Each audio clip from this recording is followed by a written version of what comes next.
What is light?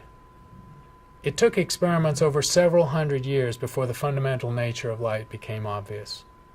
Isaac Newton did some famous experiments in light, including splitting light with a prism into its constituent colors and showing that those colors were fundamental, could be recombined back into white light. Newton argued that light was primarily a particle. He called them corpuscles, but he meant subatomic particles. One of his colleagues, Christian Huygens, however, thought that light best displayed wave properties, was best understood as traveling as a wave. And it turns out that light has both particle and wave-like properties. It seems easy to understand light as a particle because it clearly travels from one place to another and carries energy, as particles do. It's perhaps less obvious that light behaves as a wave. Its fundamental wave-like nature was shown in beautiful experiments by Thomas Young early in the 19th century. In this experiment, called the two-slit experiment, Young took a light source and sent that light towards two slits. Light going through the two slits went to a screen where, to Young's surprise, instead of seeing a smooth gradient of light, he saw an alternating set of light and dark bands, interference fringes. Now that makes no sense at all, because a particle will travel from A to B, and if more particles travel, they will simply add their intensity.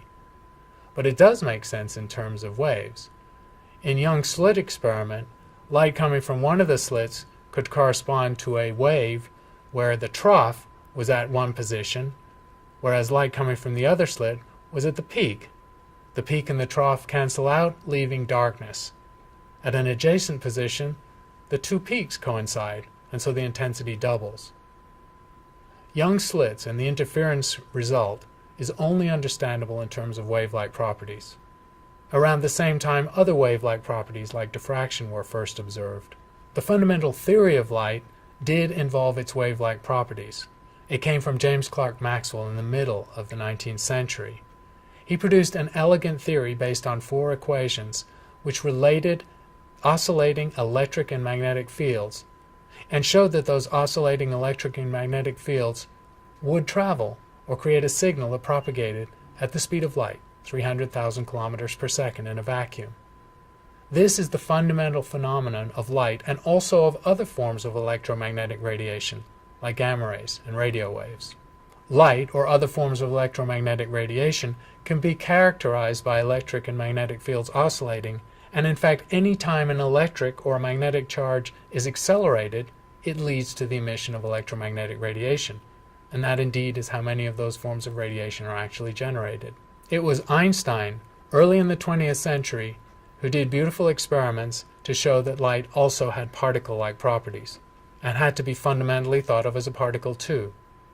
In the photoelectric effect, which he explained, light liberates an electron from a metal and behaves in such a way as to carry a particular amount of energy, kinetic energy, in a ballistic sense, as if light is a tiny bullet.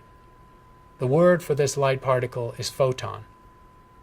If we want to create a hybrid of the wave-like and particle-like understanding of light, we can imagine light traveling like a wave packet, where it's fundamentally a wave, but the wave is isolated in space and has a finite extent. The energy of an individual photon in these early 20th century experiments is extremely small.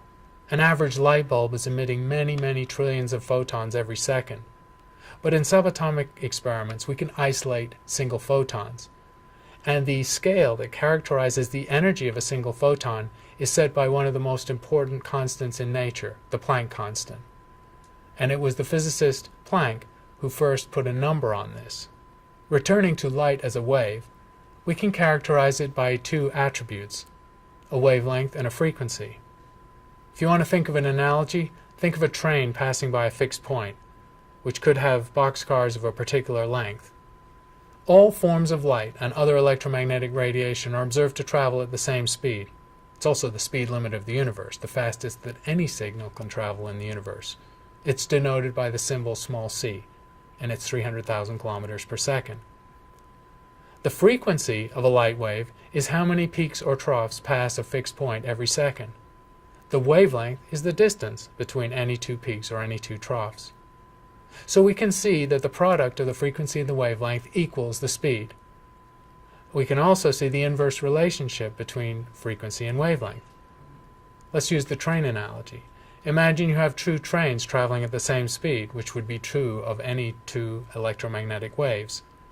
If one train had boxcars of twice the length, their wavelength would be 2 times longer. But clearly, if they are traveling at the same speed, 2 times fewer boxcars would pass every second, so their frequency would be 2 times lower. So there is an inverse relationship between frequency and wavelength for light or any other electromagnetic radiation. Another fundamental attribute of light or other forms of radiation is how they travel through space from a fixed source, like a light bulb or a star. The way light travels through space follows what's called the inverse square law of radiation, which means the intensity measured at any distance from the source goes down as the square of the distance. So if you have a fixed detector, like a CCD, and you move it outward from a source of radiation, it collects a number of photons, or an intensity of light, that goes down as the square of the distance. Imagine the detector detects a fixed quantity of light. Move the detector 2 times further away, it will detect 1/4 of that amount of radiation. Move it 3 times further away, 1/9, and so on. The inverse square law of radiation is fundamental to how radiation travels through the universe from any astronomical object like a star or a galaxy. Light cannot be understood solely as either a particle or a wave. In some situations it has particle-like properties. It travels from one point to another and carries energy.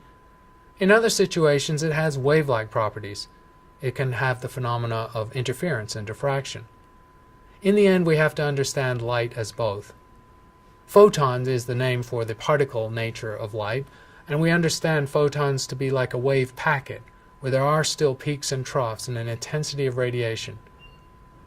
The radiation moving out from a fixed light source diminishes with the square of the distance, the inverse square law that underlies how radiation travels through the entire universe from stars and galaxies.